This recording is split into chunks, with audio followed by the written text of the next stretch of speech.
Break के बाद एक बार फिर सभी का स्वागत है। एनजीटी के आदेश के धज्जियां उड़ रही हैं। जी हां, बिल्कुल एनजीटी ने रोक लगा रखी है बालू उठाव को लेकर, लेकिन किसी को कोई फर्क नहीं पड़ रहा है। पतरातू हो या कोल्हान हो या झारखंड के अन्य बालू घाट, बालू का उठाव हो रहा है।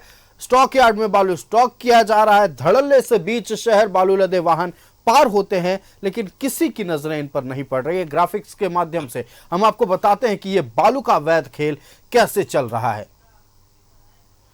अवैध बालू का काला खेल, बालू खनन पर लगी है एनजीटी की रोक। बावजूद इसके झारखंड में जारी है बालू का अवैध खेल। हर दिन हजारों गाड़ी अवैध बालू की तस्करी हो रही है। बालू माफियाओं को प्रशासन का पूरा सहयोग है। स्थानीय प्रशासन का बालू तस्करों को मिलता है सहयोग। हर दिन सुबह सुबह सड़कों पर दौड़ते हैं अवैध बालू लदे वाहन। पुलिस और खनन विभाग की धरपकड़ का भी नहीं पड़ता है कोई असर। कुछ दिन के बाद फिर सक्रिय हो जाती है बालू की अवैध तस्करी।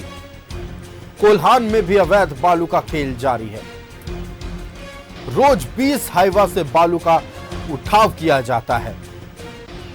बंगाल और उड़ीसा में बेचा जा रहा है बालू। पतरातू में अवैध बालू का भी उठाव जारी है। बिना लीज के धड़ल्ले से बालू उठाव चल रहा है। जंगलों में स्टॉक कर रखा जा रहा है बालू।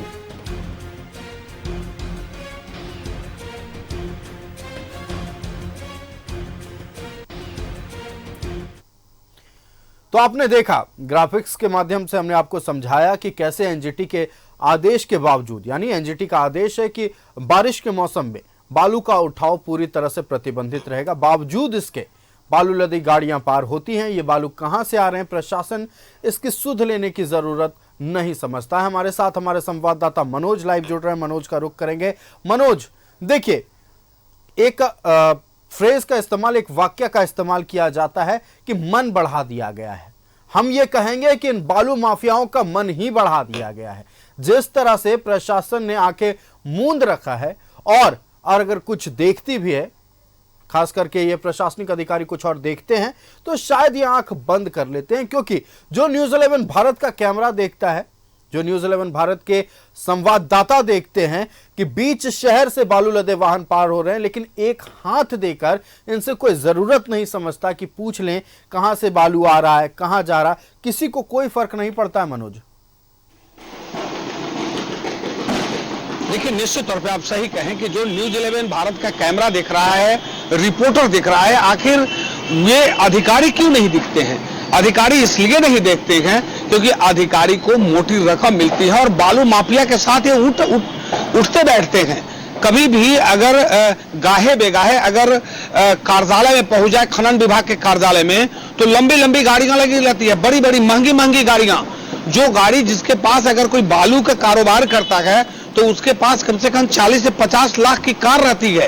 वो कार उस खनन विभाग के बाहर लगी रहती है, उनके कार्यालय के बाहर, और ये लोग उस वहां पर बैठे रहते हैं और दिन भर इनका एक ही काम है कि खनन विभाग के अधिकारी और उनके कर्मचारियों को खुश करना, ताकि उधर फराटेदार गाड़ियां जो है वो चलती रहे बालू लेकर।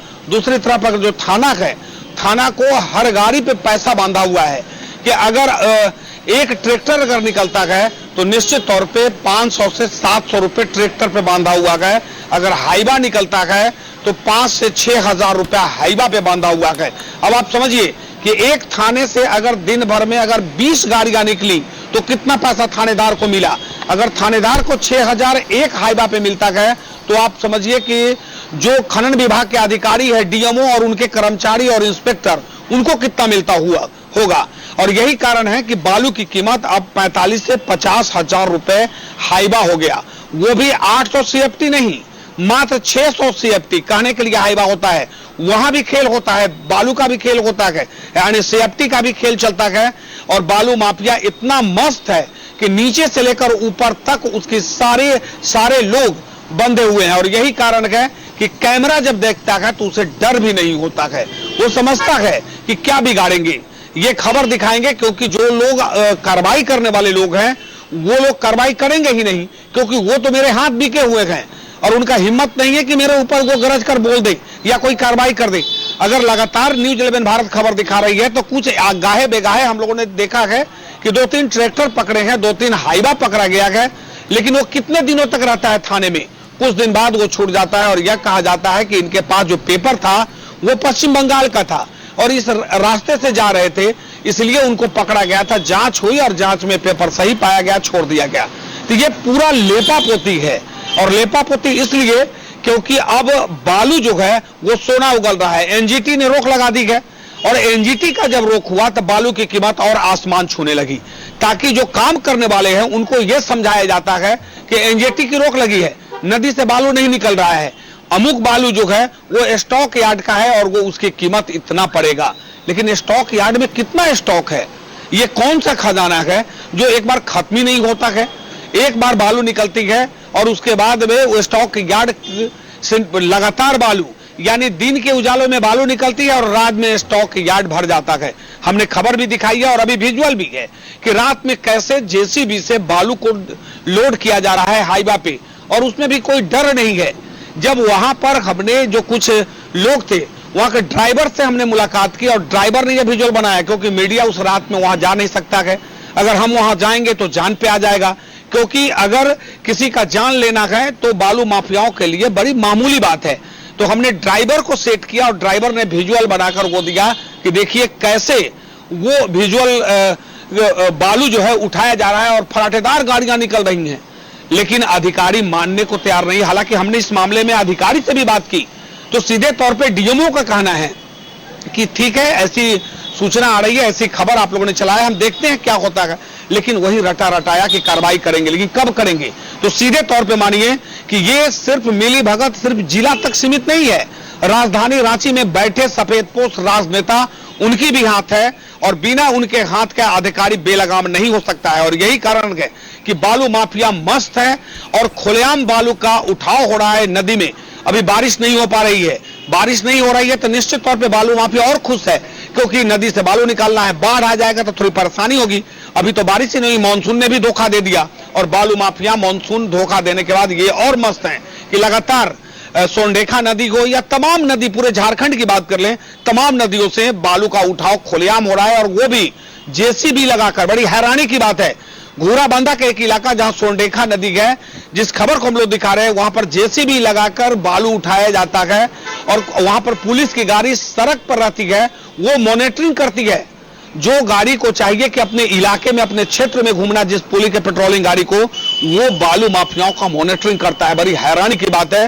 तो आखिर कैसे बालू माफिया का मनोबल नहीं बढ़ेगा, क्योंकि उसको पता है कि थाना को पैसा देना है, डीएमओ को पैसा देना है, और साथ साथ उससे भी एक हैरानी की बात। मनोज, और आपने जिस बात का जिक्र किया कि आपने जब डीएमओ से बात करने की कोशिश की तो उनकी ओर से कहा गया कि देखते हैं क्या किया जाएगा। मुझे भी खबर मिली है, हमें भी खबर मिली है कि इस तरह के काम हो रहे हैं, लेकिन देखते हैं कि क्या किया जाएगा। वही रटा रटाया जवाब कि देखते हैं क्या किया जाएगा, हम इस पर कार्रवाई करेंगे। कार्रवाई कुछ होती नहीं है। और कभी मान लीजिए कि कभी इनकी नींद खुली और मन किया कि चलो आज बाहर निकलते हैं, आज बालू माफियाओं को पकड़ते हैं, उसकी भी एक वजह है, वो भी हम बताएंगे। लेकिन वो भी पकड़े जाते, एक ट्रैक्टर या एक हाईवा बालू पकड़ा जाता है, जो कि हाथी का दांत होता है, सिर्फ दिखाने के लिए।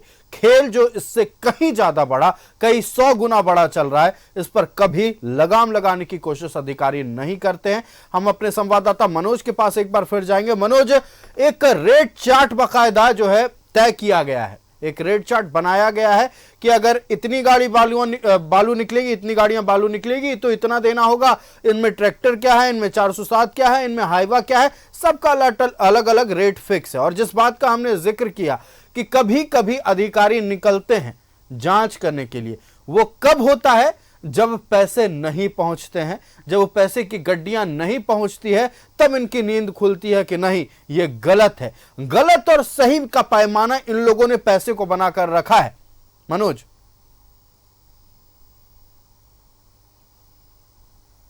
ये लोग तभी निकलते हैं कि जब इनका जो महीना बांधा हुआ है, या महीना की बात नहीं करेंगे, ये लोग साप्ताहिक पैसा लेते हैं। ये भी बड़ी आश्चर्य की बात है।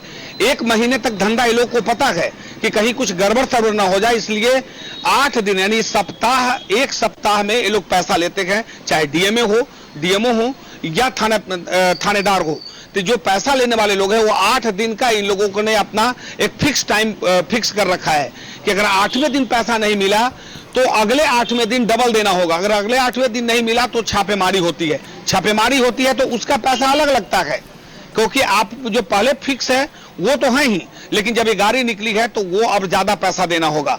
तो निश्चित तौर पे आप सही कह रहे हैं कि तब ये लोग निकलते हैं जब इनके पास नोटों की गड्डी नहीं पहुंचता है। लेकिन एक और हैरान करने वाली बात है कि स्थानीय जनप्रतिनिधि भी इसमें मिले रहते हैं, क्योंकि स्थानीय जनप्रतिनिधि के बिना सूचना के और बिना मिलाए हुए ये बालू माफिया आगे नहीं बढ़ सकते। अगर ऐसा करते भी है तो जनप्रतिनिधि कुछ ऐसे हैं, नाम नहीं बताएंगे, लेकिन कुछ ऐसे जनप्रतिनिधि है जो बालू माफियाओं के साथ मिलकर उनके अपने जो विधायक प्रतिनिधि माफ करेंगे या विधायक के साथ दिन भर उठते बैठते हैं, वो उनकी गाड़ियां दिन भर बालू में चलती है, तो उनको डर नहीं है। तो कहीं ना कहीं जनप्रतिनिधि का भी इसमें बिल्कुल बालू माफियाओं के सर पे हाथ है। और हम सब नजर है मनोज, कोई ऐसा नहीं है जो साफ है और जिसकी वजह से ये धंधा रुके। सारे के सारे इस अवैध धंधे में पूरी तरह से संलिप्त है, या अधिकारी हो या स्थानीय जनप्रतिनिधि हो, सारे के सारे इस अवैध काले धंधे में सब जुड़े हुए हैं और इन्हीं की बदौलत यह अवैध खेल चल रहा है। सरकार को राजस्व का नुकसान हो रहा है, जनता को कई सारी परेशानियों का सामना करना पड़ रहा है, लेकिन यहां किसी को कोई फर्क नहीं पड़ रहा। मनोज, आपका हमारे साथ जुड़ने के लिए और तमाम जानकारी साझा करने के लिए बहुत बहुत धन्यवाद। तो जिस तरह से लगातार एनजीटी के आदेश की अवहेलना हो रही है, धज्जियां उड़ रही हैं, लेकिन इन्हें देखने वाला कोई नहीं है। उम्मीद है कि प्रशासन की नींद खुलेगी और प्रशासन इस मामले पर कार्रवाई करेगा।